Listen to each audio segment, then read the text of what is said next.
Hello, Hello, beautiful people. welcome to the General Gathering of Tribes, Camp Builders, State of the Nation report of 17th May 2024. We have some cool news to share. It's been a while actually since the last recording. Victor, do you want to start with we have a new name for what used to be camp leaders? You want to start with that? Sure. Yeah. So the whole process of the gathering, it's a huge learning, right? We are trying to reinvent how we gather to for the regenerative era to fill in of what does this our ecosystem need, and a big part of that is this camp system, inviting organizations to build camps. And as we do that, we're learning on what does it even mean? How do we as a team support the camp builders? Yeah, we're figuring it all out together as we go along and reinventing it together. And for a while, we've been sensing into this. We were like, we need a camp leader. So as the organization, we have somebody to interface with. But then we've been getting pushback and resistance. On the one hand, it's good because it means people are thinking and engaging with like, oh shit, what does it mean to build a camp? How much work is it? On the other hand, we're really doing everything that we can to make it as easy as possible to make a camp happen. We sell the tickets, we have templates, we book the people who create the infrastructure and everything.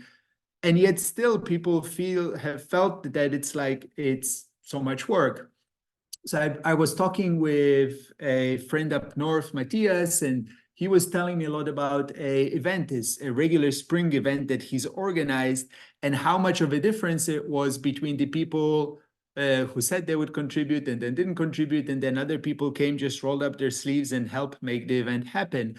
And that's when I had an epiphany, right? The whole point of the gathering is about creating a culture of collaboration, no spectators. That's why the gathering itself, we are inviting the tribes to partner with us to build camps to co-create the event. But this co-creation needs to go all the way down. Camps themselves also are about sparking and creating more collaboration, co-ownership, and everybody rolling up their sleeves and making things happen. Because this is, at the core, this is the whole idea of the gathering. If we all pitch in and everybody does a little, we can do miraculous things together.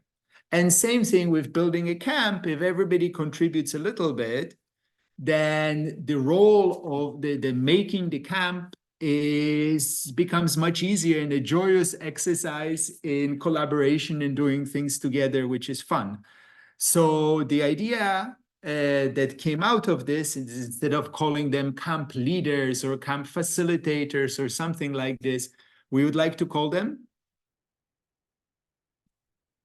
You're No, mute. I was on mute. Camp Catalyst.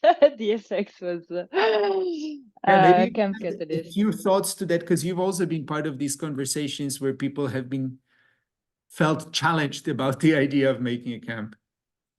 Yeah, it's been a really interesting process, and for me, what you're saying, and this touches onto changing language as well. And I don't want to get into the philosophical conversation around changing language as we're developing the regenerative ecosystem, but I think it's a really important point. Yeah, for me, a lot of the conversations I've had have brought to the surface um this need to balance out agency and responsibility. So there was this element of, okay, we're building a camp and we're co-created purely, we're creating our own sort of small event within the wider gathering of tribes. And we do understand that there is camps and there is tribes so that people can hold one another and be responsible for one another in these smaller levels of community and society. But the you could feel the weight of responsibility at times on the shoulders of those who were gonna be camp leaders. And so we've put, and I've put also a lot of effort into trying to explain that no, this was a group effort, and it was supposed to be also shared responsibility at the lower level. But actually, when you give that name camp leader, I guess it doesn't help necessarily to convey that message. And as always with what we're doing, I think we're both quite practical, hands-on humans. So there is the reality of, yeah, well, we do need one contact person. I'm not going to speak to the 30 people that are co-creating a camp. This is not happening. And that's fine. And that's one thing. And this is the practical element. But then there is what's happening within the camp, which is, as you were saying, more around catalyzing energy and building momentum, and doing it together. Yeah. Yeah. So also, it doesn't have to be one person. Already in the Village Tech Camp, there is 3 camp catalysts sharing the work. We'll still figure it out that at least for financial things, there's one person that we're interfacing with, but you can definitely hold the space for emergence as a team and catalyze together. So can I go to the next thing? So connecting with that, another thing that we've noticed is that there seems to have grown an air, and maybe it was connected with the like, am I responsible, but there's been a air of weightedness around this idea of the commitment video, which is exactly not what we wanted it to be. It's supposed to be a fun thing about building energy. Yes, showing your face and saying, yes, putting your hand up, I'll be there. We're coming with our tribe. We're going to have a good time. But it's not about making a grand statement of purpose and all of this. It should be fun, right? So we've made a template, but you don't have to follow the template. It's about building energy, being creative with it, enjoying it, and sharing the joy with others who are coming, who might join your camp, etc. But it's about building energy and having joy, having fun with it. But also, yes, putting your name, your face to I'll be there. This is me. I'm showing up. So have fun with the commitment video. Mm-hmm. And I just want to quote Nicole here, who is one of the camp catalysts, who before she published her ticket prices sent me a message saying, you know what, to hell with perfectionism. I'm so tired with it. Let's just go with it. And then with this ticket price and this budget, and then we'll adapt. And this is very much something that applies for me to the commitment video. It's not about perfectionism and it's not about making the best video. It's, as you were saying, just about, yeah, showing up and having this contract signing transformed into a more meaningful and less energy intensive ritual, right? Of looking at a camera and saying that you're more joining. human. And more human. Yeah, exactly. Yeah. So And all it's of this is, sorry, just to say, all of this is a perfect application, I think, case study of a lot of the theories that we've been talking about around to hell with defining shared values.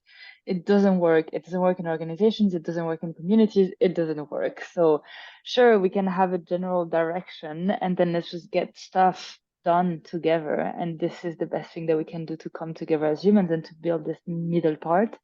And the commitment videos have really reflected that, I think, in a fascinating way. In that if you have groups of people that, whether they're 5, 10, or 15 or 20 even, that come together and start thinking for days and weeks about what are the shared values that they can really come around so that they can share those in the commitment video. I think it's a beautiful intention and I really respect and commend it. It just doesn't work. That's just the simple, I guess, conclusion of what we have observed over the past 6 months. So all of this for me is super interesting in terms of how we can then really harvest those little nuggets of knowledge of direct experience from a sample size of, the 500 people we're speaking to, and turn them into something valuable. Yeah, and if I may add a bit of nuance to that, because I've been thinking about it, it's not that we're against shared values or defining a shared purpose or finding a definition of regeneration. It's just that that's kind of an ideological, philosophical work stream. And it's a separate thing from building momentum for shared action.